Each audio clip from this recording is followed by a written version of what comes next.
The asylum loomed on the outskirts of the city like a grim sentinel, its windows shattered eyes that gazed lifelessly at the world. Closed for decades, it was a skeleton of its former self, a crumbling fortress of forgotten nightmares. The announcement of its impending demolition stirred a morbid curiosity among urban explorers, eager to capture its macabre essence before it vanished forever. Under a pale, ghostly moon, 4 explorers, Jake, Emma, Lisa, and Mark, gathered at the rusted gates. With a creak that seemed to echo through the corridors of time, the gate swung open, and they stepped into the asylum's gaping maw. The air inside was thick with dust and an unsettling, almost palpable sense of dread. They moved cautiously through the darkened halls, their flashlights casting jittery beams that revealed glimpses of the past, decaying wallpaper, rusted bed frames, and the eerie remnants of medical equipment. The silence was oppressive, broken only by the sound of their footsteps and the occasional drip of water from a leaky pipe. But it wasn't until they reached the lower levels that they found the true horrors. In the basement, behind a heavy iron door marked restricted, they discovered the asylum's dark secret. Rows of journals and files detailed horrific experiments conducted on the patients. Diagrams of twisted surgical procedures, notes on psychological torture, and photographs of emaciated, tormented souls filled the room. Emma gagged, her hand trembling as she held up a photograph of a patient with hollow eyes and a twisted smile, his body contorted in pain. "This is insane," whispered Mark, his voice quivering. "They treated these people like lab rats." As they delved deeper, the atmosphere grew thicker, the air colder. Whispers seemed to rise from the very walls, and shadows danced just beyond the reach of their flashlights. They began to experience disturbing hallucinations, fleeting images of disfigured patients, screams that echoed in the silence, and a constant, oppressive feeling of being watched. Jake was the first to see them, phantom figures standing in the corners of his vision, disappearing when he turned to look. Lisa heard them next, faint whispers that became clearer, more insistent, as if the walls themselves were speaking. Emma felt a cold hand grasp her arm, only to find nothing there. And Mark, driven by a mix of terror and curiosity, discovered a hidden door leading to the heart of the asylum. The room they entered was a nightmare come to life. Rusty chains hung from the ceiling, and the walls were covered in deep scratches, as if made by human nails. The stench of decay was overpowering. In the center of the room was an old operating table, stained with the remnants of countless agonies. And there, surrounding the table, were the spirits of the tormented patients, their translucent forms twisted in eternal suffering. "We need to leave," Lisa said, her voice barely a whisper. But the door slammed shut with a deafening bang, sealing them inside. The spirits turned towards them, their eyes glowing with a mixture of rage and sorrow.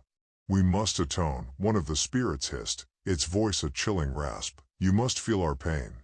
The explorers felt an overwhelming pressure in their minds, a torrent of images and sensations. They saw the experiments as if they were the victims themselves, saw the needles piercing their skin, felt the electric shocks convulsing their bodies, heard their own screams echoing through the halls. The line between reality and madness dissolved, and they were plunged into a living nightmare.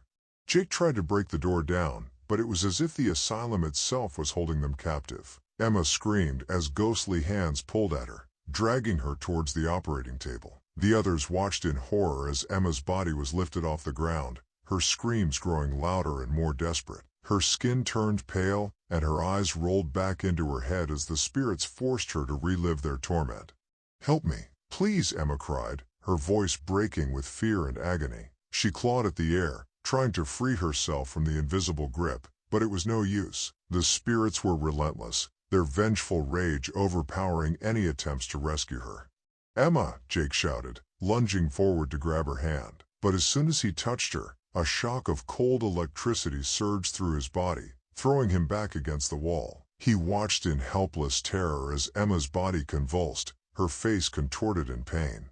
Suddenly, her scream stopped. Emma's body went limp, suspended in midair for a moment before being gently lowered to the ground. The spirits released her, their expressions softer now, as if they had finally found a semblance of peace. But Emma lay still, her eyes open and vacant, her breathing shallow and ragged.